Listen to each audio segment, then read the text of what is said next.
Today I'm going to go over the differences in switching from a Rockford Fosgate 10-inch 300-watt powered subwoofer to a Kicker Competition RT 12-inch subwoofer with an Alpine 600-watt mono amplifier. Links to all the items used in this video will be in the description below.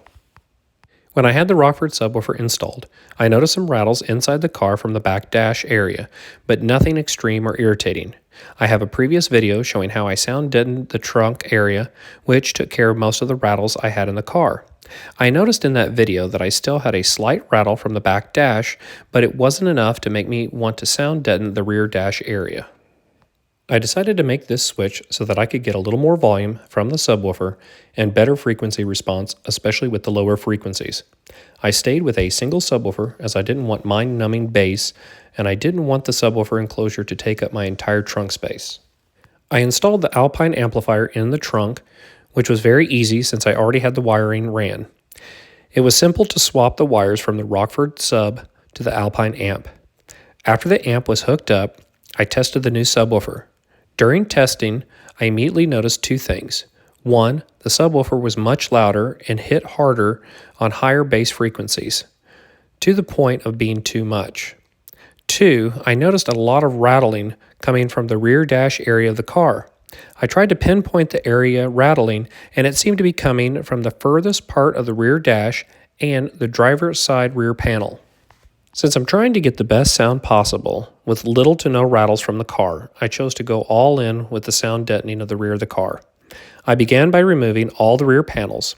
I will include a link to my previous subwoofer install video showing how to remove the panels.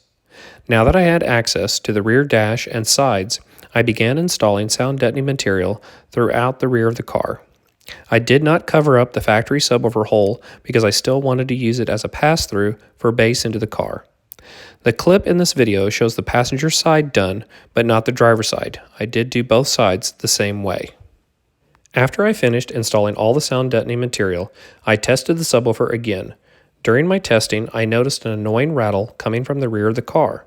I went to the outside of the car and could hear a rattle coming from the taillights, so I decided to install some sound deadening in the taillights. To do this, I removed the small square carpeted cover at the rear of the trunk directly behind the taillights. I then unscrewed the 3 screws holding each taillight in place.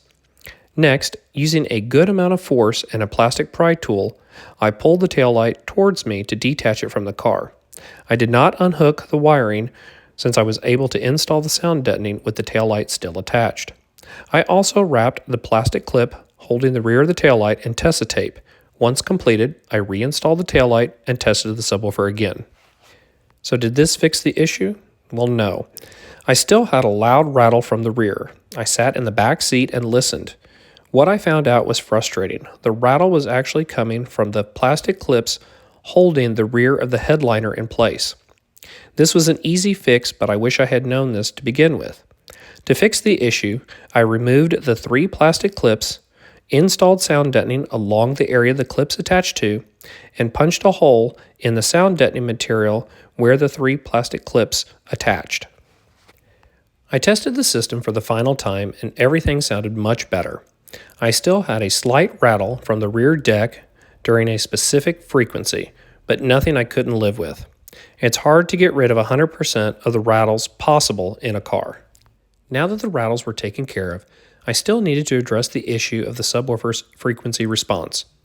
Luckily, I have an AudioControl DSP and RTA, which allowed me to tune the subwoofer and smooth out the bass curve.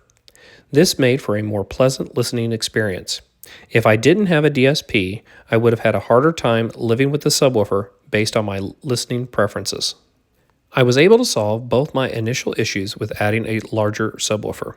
I got everything buttoned up and discovered a new issue. The subwoofer was too heavy for the factory trunk cover to hold. The cover was bowing to the point it was touching my amplifiers. To correct this issue, I began making a new trunk cover. I used 1/2 inch MDF for the new cover and 3/4 inch MDF for risers to be installed underneath the piece of 1/2 inch MDF. I chose 3/4 MDF for the risers so that I could give enough room for my wiring. I didn't make the pieces fit exactly around every curve because I planned to leave the factory rubberized carpet trunk cover on top of the wood most of the time.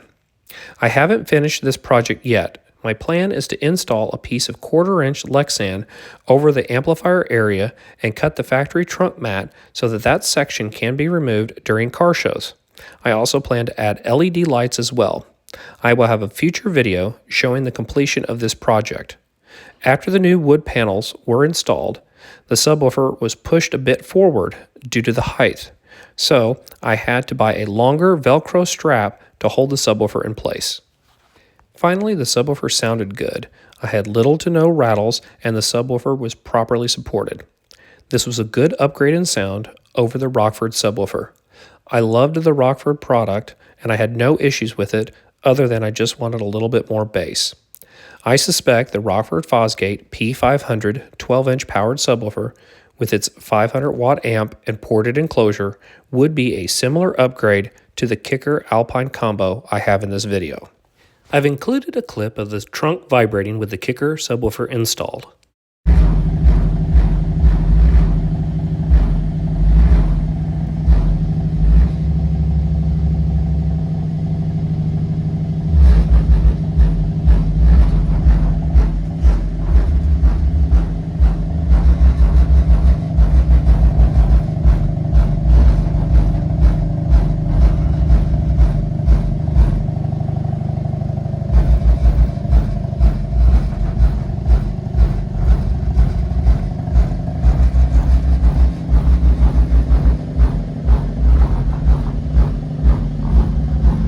Thank you for watching. Please like, share, and subscribe for more content.